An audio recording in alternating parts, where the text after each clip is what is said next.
Om Namo Bhagavate Vasudevaya. Om Namo Bhagavate Vasudevaya. Om Namo Bhagavate Vasudevaya. Om Namo Bhagavate Vasudevaya. Om Namo Bhagavate Vasudevaya. Om Namo Bhagavate Vasudevaya. So I have been asked to give a summary of the 18th chapter of the Bhagavad Gita. Srila Prabhupada, my spiritual master, entitles it Conclusion, the Perfection of Renunciation. Now, in my analysis of this 18th chapter, I have broken it out into 12 different sections. The first section is Arjuna is asking a question, as many of the chapters begin with Arjuna asking a question.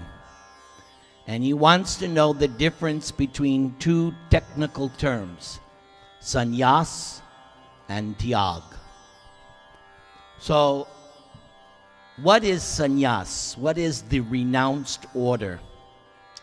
Krishna here in chapter 18 says, sannyas means not that you stop all activities.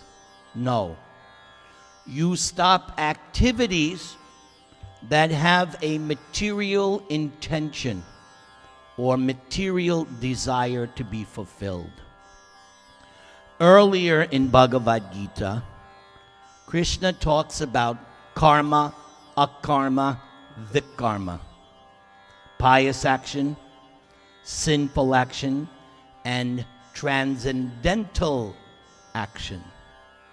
So a sannyasi gives up pious action and most certainly impious action, but does not give up transcendental or spiritual action. That's why it's translated giving up activities that are based on material desire, because the soul can never become desireless. That's impossible. By nature, the soul has to desire. It's part and parcel of the soul. Only a dead stone is without desire. So the question is, what kind of desire should I harbor? So, in the Bhagavad Gita, transcendental or spiritual desire is always promoted, whereas material desires are to be given up at some point if you want to achieve what we spoke about in the beginning, moksha. As long as I have material desire, samsara will continue. Now, the other word, tyag, anyone can practice tyag. Krishna says, giving up the results of activities. So that also can apply to persons who are performing karma or good materialistic activities. They can give up the results of those and offer them to God or offer them for some other purpose, good purpose, charity. And that's coming up also in this chapter. The very next section is the section of sacrifice, charity, and penance. And Krishna says, yes, even if someone is in the renounced order, a sannyasi, he should not give up sacrifice, charity, and penance. And the key word here, Krishna says, these activities purify even the great souls. So it's not a question of, I've already achieved my situation, I'm already enough advanced. No. Even somebody very advanced spiritually, still performs sacrifice, charity, and penance. Okay, the next section, this chapter can also be divided into two divisions. In chapter 14, Krishna introduced the three modes of nature. In that chapter, Krishna went through a quick synopsis of the qualities, symptoms, and results of living in the mode of ignorance, living in the mode of passion, and living in the mode of goodness, which I mentioned already. If you live in the mode of goodness, your next life is an upgrade, better life. If you live in the mode of passion, you're going to come back to your Belinda or Diamond Bar or somewhere in the material world. And if you live in the mode of ignorance, you're going down, animal. When I was starting to become a devotee, I had a girlfriend. She was not interested. So I told her, oh, if you don't take to Krishna consciousness, you may take your next birth as a dog, because she was very fond of intoxication. Every day she was intoxicated. So you can tell what I was like before I became a devotee. But I was becoming a devotee. And she said to me, in all seriousness, I don't mind if I come back as a dog. I'll be happy. Later I found out, I should have told her, yeah, but you don't want to take birth as a dog in India or in Korea or China. You might wind up on somebody's plate. You're thinking you're going to take birth as a dog in Beverly Hills with a golden plate and your name on it. Not necessarily. So, in chapter 14, Krishna explains the three modes. At the end of that chapter, Arjuna asks a question. How do I transcend these modes? Because they're all material. And you so nicely introduced at the beginning of this program this whole concept of moksha. So it's going to permeate the whole program. Thank you very much. So, unless you transcend the modes, no moksha. So Krishna answered, oh, you want moksha? Bhakti yogena sevate. You have to perform bhakti. And that bhakti has to be non-stop, 24/7, 365, 100. It has to be perpetual. Then you're on the liberated platform, Krishna says. Now, in chapter 17, Krishna speaks more about the modes of nature. And in chapter 18, I said you could also divide it into two sections. So the first half, more or less, because this chapter 18 is the largest of all the chapters, has the most verses, 78. So you could say pretty much more than half still deals with the modes of nature. So what happens? The subject, the title was The Perfection of Renunciation. But Krishna says, yes, there's three kinds of renunciation. Renunciation in the mode of goodness, passion, and ignorance. So someone may say, what is renunciation in the mode of ignorance? What Arjuna was trying to do in first chapter. I don't want to fight. I want to renounce the war. That's renunciation in the mode of ignorance. You don't do your prescribed duty. Renunciation in the mode of passion, you're doing it, but you have some vested interest. You have some agenda. And renunciation in the mode of goodness, you renounce only because it's what you're supposed to do. As Batuk so nicely said, everything is based on the Shastra. That's the focal point. Then he talks about there's renunciation of work and action. Again, according to the modes. There is knowledge, action, and workers. There's workers in the mode of goodness, workers in the mode of passion. And sometimes there are workers in the mode of ignorance. Anyone who's been a boss of a company knows there are workers, they work very good. There are workers, they'll not put in any extra effort. They're only going to do what they're supposed to do. That's it. No more, nothing less. Even though it may be required. Nope. And then there's workers in the mode of ignorance. They do everything wrong. Then there's 3 kinds of understanding where, yes, you were pointing out in our little session, understanding in the mode of goodness, what you were espousing, that's understanding in the mode of goodness. There's understanding in the mode of passion. The understanding of the mode of passion is everybody I see is a different kind of living entity. Whereas in the mode of goodness, no, there's only one kind of living entity, called living entity.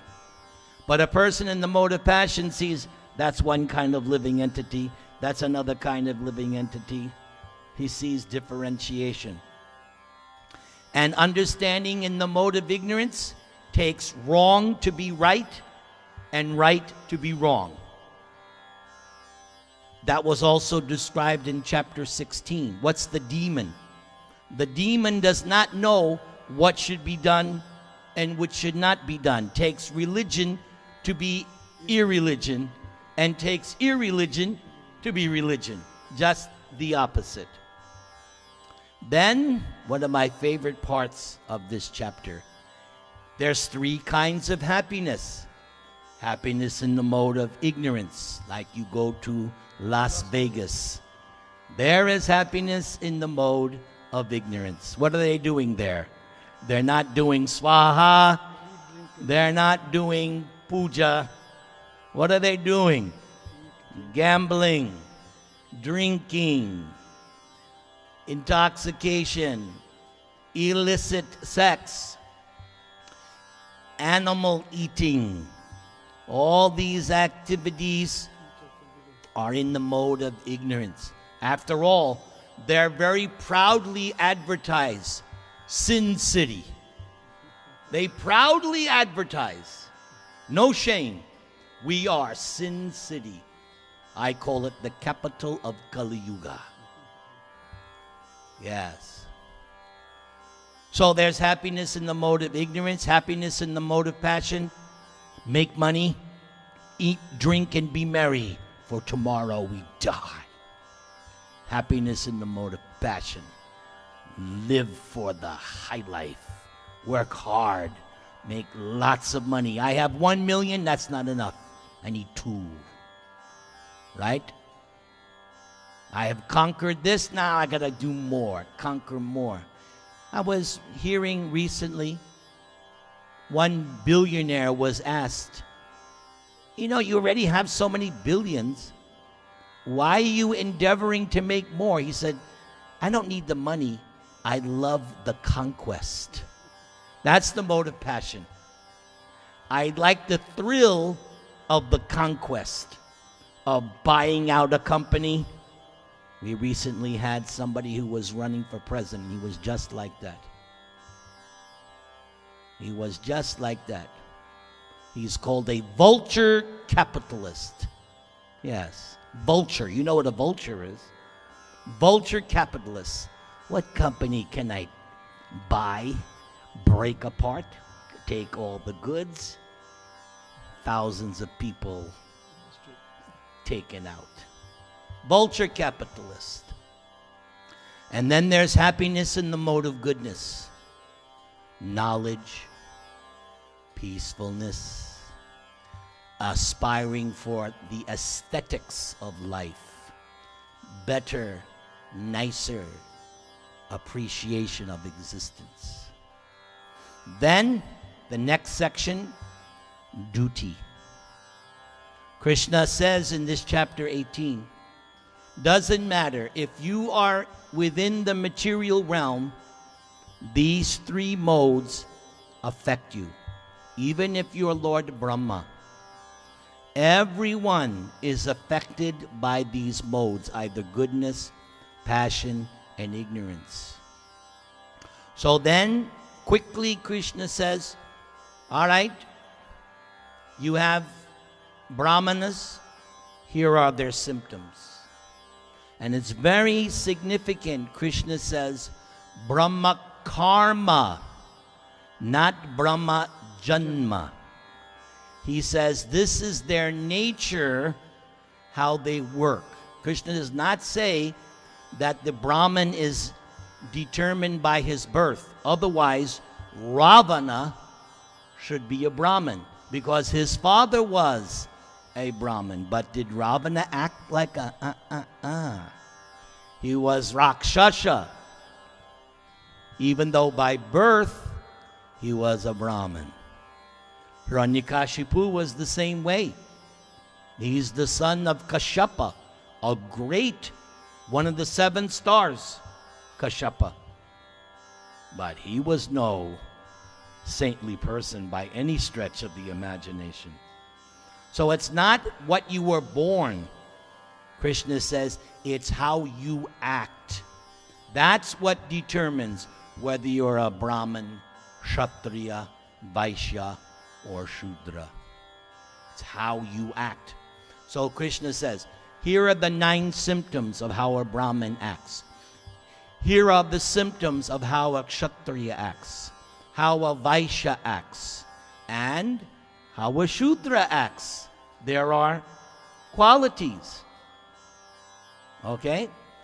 So then, the next thing which I really love about Krishna and Bhagavad Gita, after determining, Krishna says, so here's the Brahmin, Kshatriya, Vaishya, Krishna says, never mind. Anyone can achieve perfection. Doesn't matter.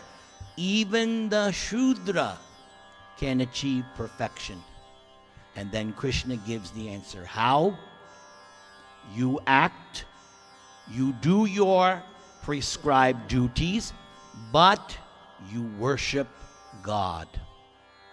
By worship of God, Krishna says, anyone can achieve perfection. Earlier in chapter 9, he even said, yes, manghi partavya pasritya yepi su papayonaya. Papayonaya means those who were born in sinful families. Krishna says even they can achieve perfection. They simply have to, first of all, give up sinful life. Not that you continue in sinful life, but you worship the Supreme Lord, God, Krishna, Vishnu, Narayan, the Supreme Lord. Then, the next section of chapter 18 is the process of self-realization. And the process of self-realization, there are several key verses. Brahma bhuta prasanatma nasochati nakangshati samak sarveshu bhuteshu madbhaktim labate para. I think it's number 54. Krishna Kumar has his book out. So number 54, Brahma bhuta, you achieve your spiritual status. What is the symptom? Prasanatma. You're jolly. You're happy. Nasochati, nakangshati. When it comes to this material world, you don't hanker, you don't lament. When it comes to the material realm. Samak sarveshu bhuteshu. That's you. That's what you pointed out. You see everyone equally. That's exactly what you were espousing. seeing everyone equally. That's why I said that's the mode of goodness. And it's a symptom of somebody on the spiritual platform. Now the last line, mad bhaktim, that beautiful word, bhakti. Krishna says, when you have this situation, you naturally want to render service to me. Mad bhaktim labate, and what do you achieve? Moksha. Permanent liberation. Then the very next verse, Krishna Kumar, can you tell us the very next verse, the Sanskrit for the very next verse? Bhaktyamam, is that the verse? Can you recite it for us, please?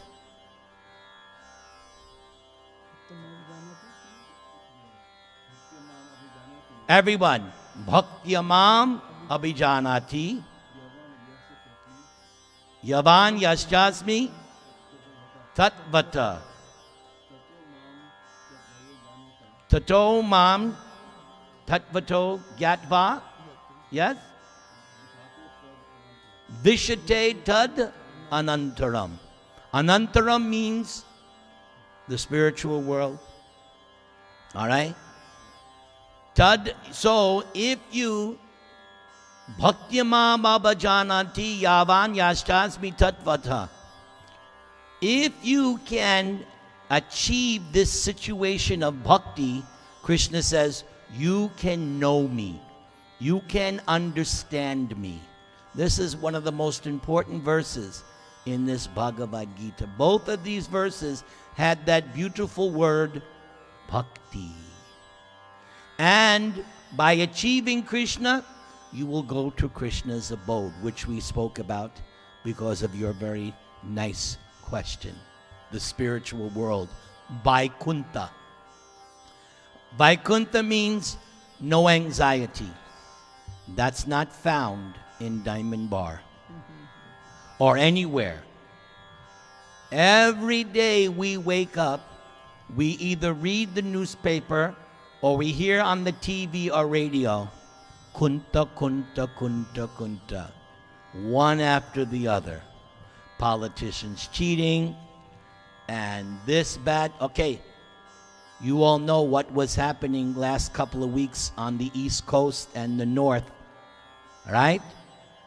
Aren't you glad you live in California? Huh? When I heard about, they said that there were cars frozen to the road.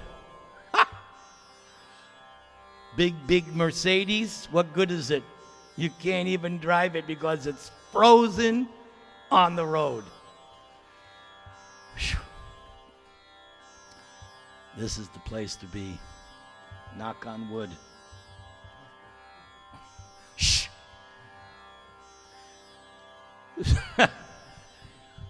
So, in these two verses, bhakti, you want to achieve God, you want to know God, you want to see God. This is at least the third time in the Bhagavad Gita where Krishna has said, know me, see me, understand me, come to me. It's been the same word, bhakti. After that, Krishna comes with his final instructions. So Krishna's final instructions to Arjuna is that, Arjuna, your dearmost friend dwells in your heart. Me, Paramatma, Super Soul. You should surrender to that Super Soul utterly, no reservations. Now, Krishna reminds Arjuna, Arjuna, you have a nature, and that nature you were born with, and there's no way you can escape that nature. And he says, even if you run away from this battle, you will still fight in some other way, somehow or other. For instance, here's the way I explain it. Say Arjuna renounced and went to the forest and became a rishi. You know what would happen? He would become the leader of all the rishis. and be the most powerful. Because it's his nature. He can't help it. Everybody has a nature. And earlier in chapter 3, Krishna says, you have a nature. What can repression accomplish? There's nothing wrong with your nature, provided it's what you do with that nature. Many, many years ago, 1984, 85, one Indian man, he was a follower of Satya Sai Baba. So he was friends with my wife, and he met me. So one day I was at his house, and he tried to trick me. Prabhuji, tell me, is money good or evil? And I thought for a second. I said, money is neither good nor evil. It's what you do with it. Then he was, it's what you do with it. So you have a nature. It's what you do with that nature. Earlier I said that even the Shudra can achieve perfection. And I was thinking the example, Vidura. Vidura was considered Shudra, but who did Krishna want to eat? Did Krishna eat at Duryodhana's house? The big Kshatriya? No, no thank you. I won't eat at your... He went to Shudra's house. Vidura achieved perfection, even though he's a Sudra. Now, in this section, Krishna's final instructions, Krishna said, so it's your nature, Arjuna, therefore you should fight this war because it is just, it is proper. And you're going to fight anyway, so you might as well fight for the right cause. Then Krishna said, okay, Arjuna, come close. Now I'm going to tell you the most secret of secrets. A few years ago, there was this book, The Secret. And when I was in South Africa, I had to preach at a university. And half the students were Hindu, and half the students were black Africans in this university. This was in 2008, in August. So the devotee in charge said, today's topic is the secret behind the secret. So I said, oh, that's easy. The secret behind the secret, Krishna. Because in this chapter 18, going back a little bit, Krishna says there are 5 factors that determine the outcome of any action. One is the kind of material body and senses one has. Another one is the kind of endeavor. Like today, there are 2 big football games going to be played. It will all come down to who executes their activities better than the other one, or who doesn't make a mistake. Another will be the different kinds of determination. In other words, sometimes, and I'm reading in the Mahabharata, as the war is progressing, one day the Kauravas are victorious, and the Pandavas, no, we lost so many. And then the next day, Bhima destroys so many of the Kauravas, and Duryodhana's going, oh. So back and forth, day after day, one day, and then when the Pandavas get down, who comes and fires them up? Krishna.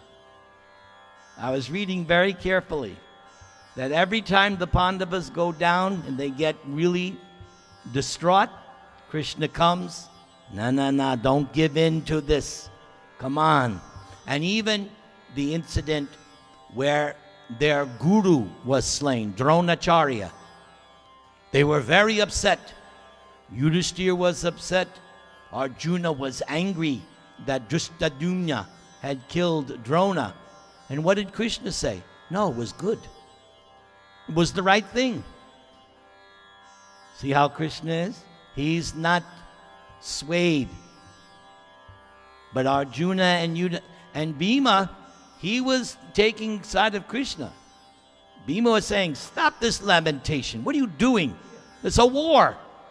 What do you think? We came here to dance? War means kill.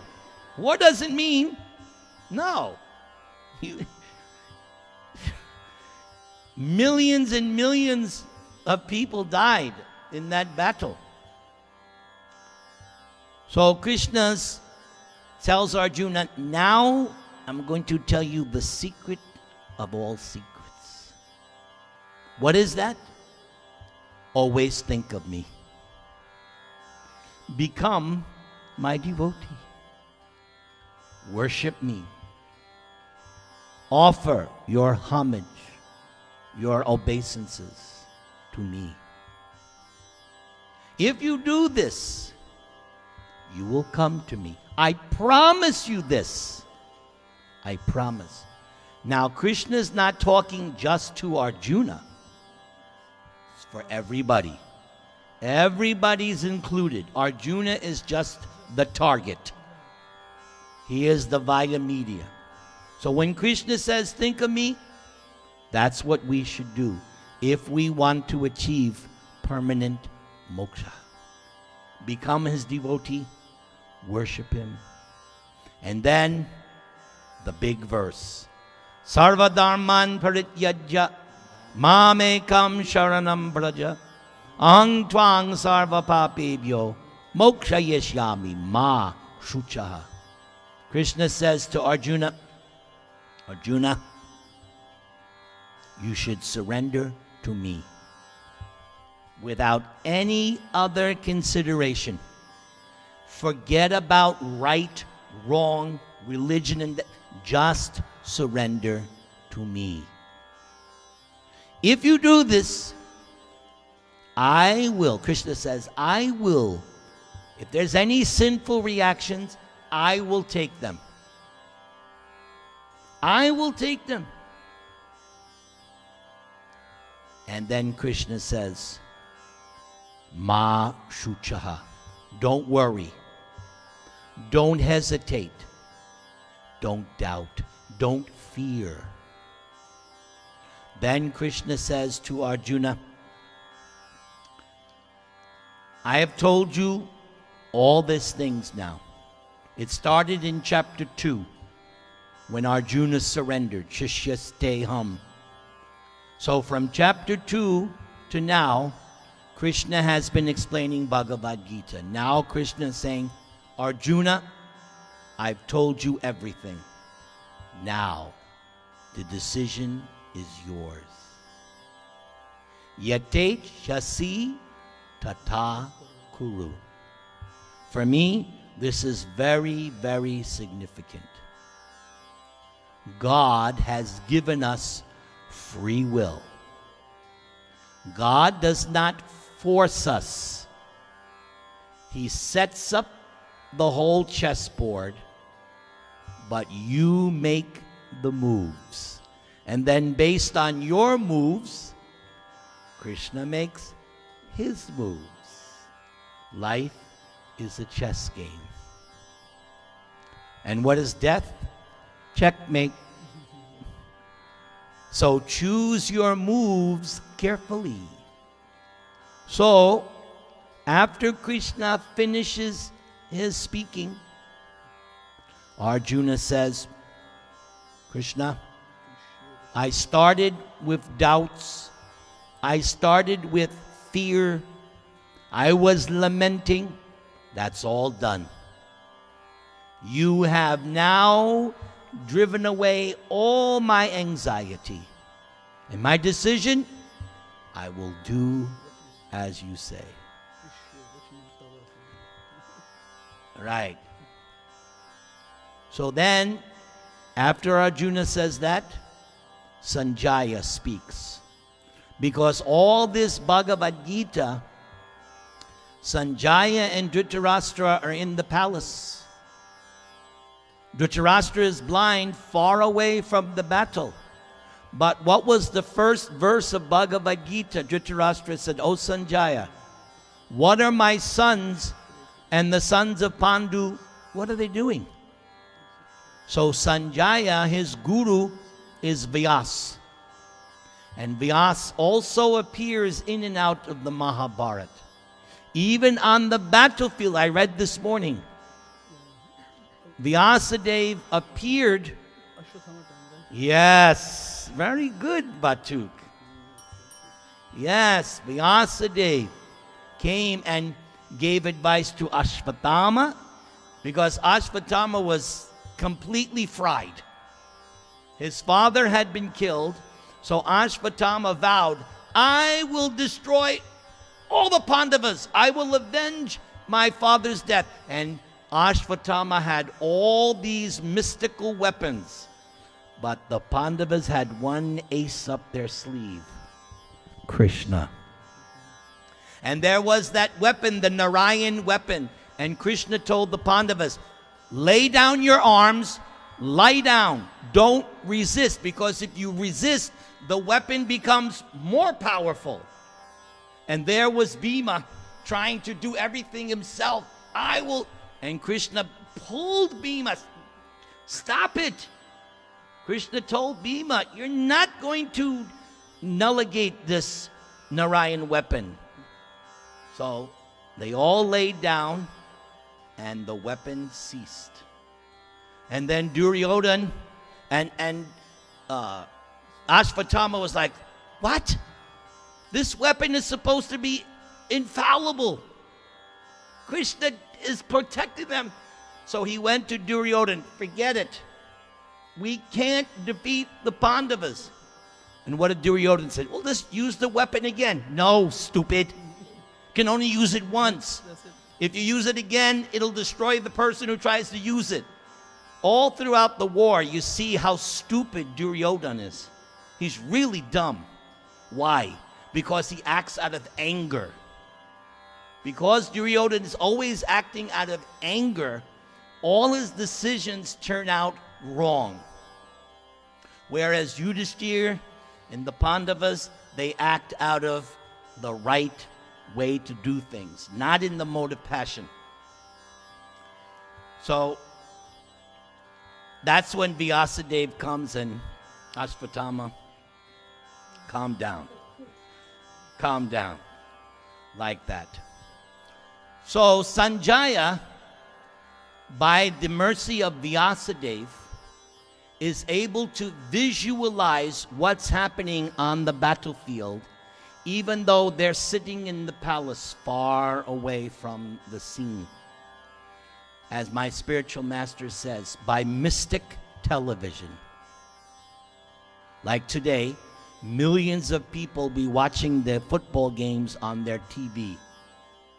One in Denver and one in South Carolina. Thousands of miles away, but by material television, they'll see. Sanjaya had mystic television, so he could see everything, and he was telling Dhritarashtra, now they're doing this, now this happened, now this happened, now this happened. And at some point in the battle, Dhritarashtra is like, oh my God. Because he's found out he's lost more than half of his sons, thanks to Bhima. Little by little, Bhima was killing one of his sons, little by little. Because Bhima vowed what? I will kill all of them, all the 100 sons. So it took 18 days, but, right, a little bit like that. So Sanjaya tells Dhritarashtra, this Krishna is amazing. He said, this Bhagavad Gita is the more I think about what I just heard, my hairs are standing on end. And when I remember that universal form, Virata Rupa, I'm totally amazed. And Sanjaya says, this is all by the mercy of my Guru Maharaj.